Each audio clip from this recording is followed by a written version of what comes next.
Hey, what's going on, guys? Got to check out some really interesting news today, of course, involving more hypothetical trade situations. But Daniel Jeremiah posted a really interesting one, which hasn't come up before, where he mentioned that there's a possibility that maybe a three-way trade would be the best benefit for all parties involved, which it usually doesn't work out that way. But just a little bit of history on some of the three-way trades because we hear them all the time in NBA. I'm sure we've seen them in MLB and things like that. I don't pay attention to those too much. But as far as the NFL goes, there's a reason why we haven't necessarily seen them since the 1950s to 1980s. The biggest ones in history that we're talking about, and the craziest one was the Herschel Walker trade. 18 combined players and picks. One of the more other famous ones would be Eric Dickerson. That one involving the Rams, Bills, and Colts at the time. The Rams got a crazy return. They got two running backs. They also picked up the Colts and the Bills first round picks in 1988, as well as 1989, and then the second round picks from both the Colts and Bills in the same years, 1988 and 1989. So, you're not going to see anything like that at all anymore because obviously the Rams were able to, pick up a multitude of players like that. They would have been set up for years. Meanwhile, the Colts and Bills, while the Colts did get, Eric Dickerson, Hall of Fame beast and legend, the Bills got linebacker Cornelius Bennett. You'd still have to say, how much that helped them up when they had to set back the franchise years and years in terms of bringing in some high quality talent, at least at the top where it should be more so of a more or less so of a boom and bust type situation.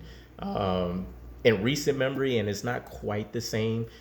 We did have the Eagles. That was another kind of three-team trade situation between the Bills, Eagles, and Rams, where the Bills got cornerback EJ Gaines, and then a 2018 second-round pick, and then wide receiver Jordan Matthews, and a 2018 third-round pick, I believe it was.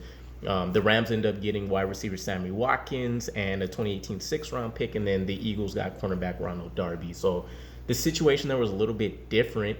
While it's involving a couple different players, everybody kind of knew what they were targeting for what they were looking to build for their team at the time. So it got me thinking, why haven't we seen that a little bit more often? Because I do think the idea of it would be great, and essentially what Daniel Jeremiah posed, and the New York Giants were mentioning this as well, due to the quality of the picks that we have as well as the multitude of them, would be that the New York Giants or the Jets, we would send the picks to one of the teams. One or both of the teams will end up sending us some, let's just call them veteran players in return, or at least players that have a high quality of play in return. And then the final team, of course, would end up sending out the picks that they just received for the quarterback. So we're kind of transitioning, essentially playing, like musical chairs per se with our picks. And while the team is going to have an influx of those, they're going to send them right back out for the quarterback. So the reason why you're not going to see a couple of these things is a lot. So let's start with the main thing, right? For what we just talked about is going to require a lot of organization and a lot of structure to the deal to make sure that all the sides are agreeing upon it, a seeming beneficial to them, for one. And two, they are also going to have to work out a multitude of things between like the salary cap, as well as figuring out how that player is going to factor into their team and, the philosophy on how they're building things out, because they are at least one or two of the teams are going to be sacrificing either a lot of quality players that are already on the staff or a lot of picks where they could have used it to bring in potentially some high quality players. And the draft's always kind of hit or miss. That's where the most teams are, seen in the playoffs, the Super Bowl, etc., are really building out their team. So it's really kind of I don't know, last ditch effort, I would say, at least from the way I perceive it at the moment. You really have to be for sure 100% that your team is pretty much Super Bowl bound and ready if you're going to make a decision like this. So aside from the organization that will be required from it, we also have the team building philosophies and just the difference between the NBA and like the NFL and the Major League Soccer teams, the Major League Baseball teams. The whole structure of each organization is completely different. So whereas the NFL probably has the biggest roster of players from team to team that have to be worried about, the salary cap situation is also different. So the NBA, for example, offers guaranteed contracts. The NFL doesn't really do so. and I'm trying to think of the name. Kirk Cousins of the Minnesota Vikings is, I believe, the first player to actually get a fully guaranteed contract. It was only for 3 years, but still, he was able to get every single dollar guaranteed, especially after coming off the back-to-back franchise tag years. So, really, really interesting situation there, and I doubt we'll see that again for quite some time. But it's the way the NFL likes to structure things so that they always have some maneuverability with their cap situation. The NBA can't really do so as much. Plus, you also have situations like when the draft does come up, the NBA only has 2 rounds. Generally, teams should only really have 1 pick per round, minus or plus any trades that they're being made so that they can try to, roster the best team possible. That in and of itself makes a very huge difference.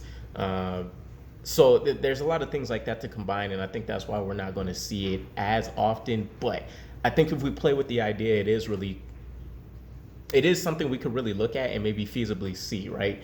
So if we're talking potential trade candidates, I'm listing teams that essentially, and Dan and Jeremiah pretty much says the same thing. These are going to be teams that essentially maybe are a quarterback away from really pushing deep into the playoffs and potentially going to the Super Bowl. So we're talking the Steelers, Buccaneers, Saints, Panthers, Commanders, and the Broncos.